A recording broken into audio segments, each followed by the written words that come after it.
Humingi ng paumanhin si PDEA 3 Regional Director Geoffrey Tasio sa ginanap na special meeting ng RPOC 3 sa pamumuno ni Nueva Ecija Governor Aurelio Umali dahil sa maling datos na inireport ni Assistant Regional Director Attorney Christian Privaldo kaugnay sa dami ng nakumpiskang shabu sa buong Region 3 noong 2014. Apologies for the error last meeting and now please allow me to present to you rectify reports and some other updates regarding legal drugs distribution.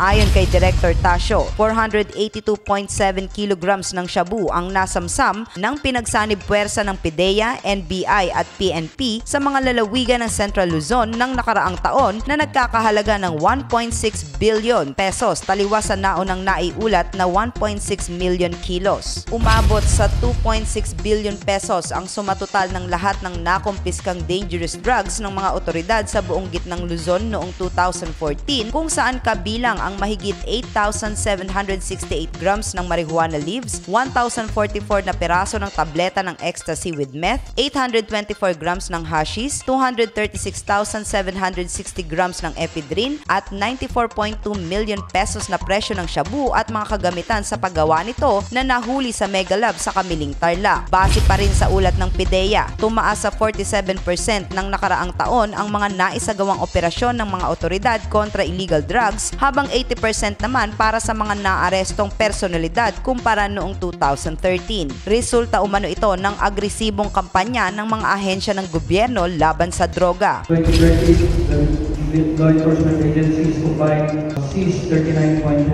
kilos, but for the year 2014, we have increased that to 482.7 kilos. So makikita mo natin yung aggressive campaign against illegal drugs in the region. Ngunit dismayado pa rin ang mga opisyalis ng RPOC dahil bigo umano ang PDEA na ihayag ang estado ng bawat bayan at lungsod pati na rin ng mga barangay na apektado ng iligal na droga katulad ng inaasahan kung kaya nag-schedule ng espesyal na pagpupulong. Komento ni Governor Oyi Umali, dapat na mas naging detalyado ang report ng PDEA upang matukoy ang mga espesipikong lugar na talamak ang problema sa droga, partikular ang mga barangay upang matawag ang pansin ng mga namumuno rito maging ang iba't ibang sektor ng lipunan. Let's start up with that particular report para lahat kami, kahit kaming governor, kaming mayors, aware kami doon sa bahay namin, sa lugar namin, ito yung mga apektado ng droga.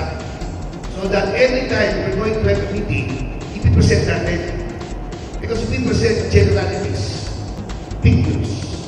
Paliwanag ni Gov. Umali na sa ganitong paraan ay magiging magkatuwang ang lokal na pamahalaan, mga otoridad at stakeholders upang makabuo ng mga estratehiya para mabawasan o kaya ay tuluyan ng masolusyonan ang problema sa iligal na droga sa Region 3. Kung i-identify natin yung barangay at kung sino yung bayan, susulatan yung alkalde, susulatan lahat ng vice mayor council. Ito yung bayan ninyo, ito yung apektado, at paramis natin, I guess that is the best way to make sure that awareness ng problema sa droga sa Region 3. Ako po ang inyong kaibigan Clarissa de Guzman para sa Balitang Unang Sigaw.